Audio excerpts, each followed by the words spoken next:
Bonjour, alors aujourd'hui, ce tuto va s'attaquer au mode mathématique, c'est-à-dire formules, fonctions. Un gros chapitre dans Excel, et souvent un chapitre un peu craint par les utilisateurs qui ont parfois de mauvais souvenirs de leur école primaire. Alors, vous verrez qu'avec un petit peu de rigueur, ce n'est pas si compliqué que ça. Je vais donc utiliser toujours le même fichier de démonstration et aller dans la partie formule simple. Alors moi, je fais une différence entre formule et fonction. Les Anglais ne le font pas, ils disent formula pour tout. Pour moi, une formule, eh bien, c'est une addition, une soustraction, une multiplication, une division. C'est vrai, c'est la partie qui ressemble énormément à l'école primaire.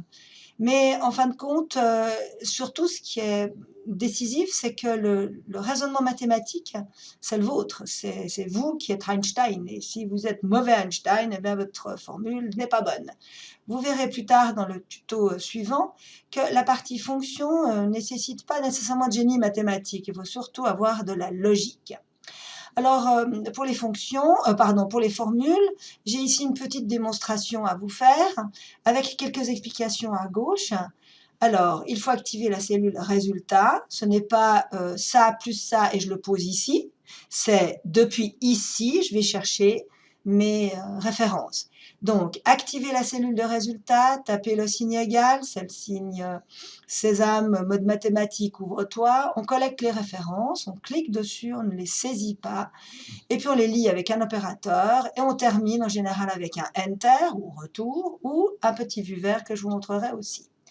Alors, démonstration. J'ai ici quelques nombres que je vais, pour commencer, additionner. Donc, cellule résultat, puis le signe égal. Je clique sur le 45, j'utilise le plus. Alors, les signes des opérateurs, plus, tiret, astérisque, c'est comme les calculettes traditionnelles. Je clique ensuite sur le deuxième nombre, et puis je termine avec un retour.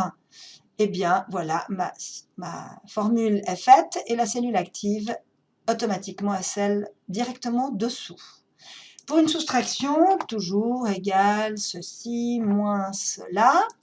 Et puis, si je veux tester le petit vu vert, je me déplace en haut à gauche, je vous le montre ici, c'est dans la barre de formule. Et ce petit vu vert valide ma formule, mais je reste dessus, je ne descends pas automatiquement dans la cellule située directement dessous. Avec une multiplication, donc 45 astérisque multiplié par 10, remarquez donc, hein, je clique, je ne saisis pas. Je pourrais éventuellement utiliser les flèches directionnelles du curseur pour me promener. Ça, c'est accordé, mais pas de saisie manuelle. Et puis, pas de clic pour terminer une formule, puisque sinon, je casse la dernière référence que j'ai collectée.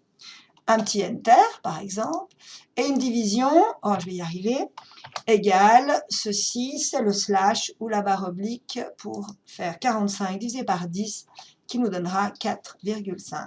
Voilà, rien de plus compliqué que ceci. Si je veux reprendre une formule, une fonction d'ailleurs, hein, je double-clique dessus, ou je fais F2 par exemple, et les références que j'ai utilisées sont coloriées en couleur. C'est très visuel, c'est pratique, ça permet de contrôler un peu ce qu'on a fait. Et non seulement c'est en couleur, mais c'est dimensionnable, pas tellement pour les formules, ça ne sert à rien, pour les fonctions plutôt, mais c'est surtout déplaçable.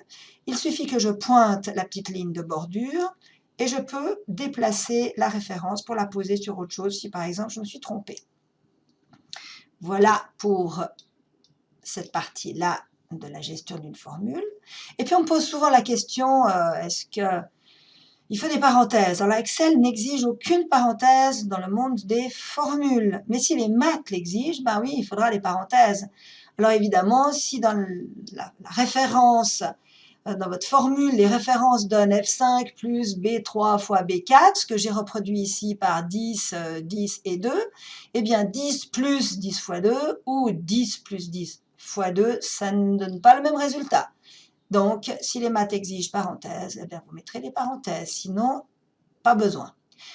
Voilà, la prochaine fois, on s'attaquera aux fonctions simples. Alors, à tout à l'heure ou à la prochaine. Bye bye!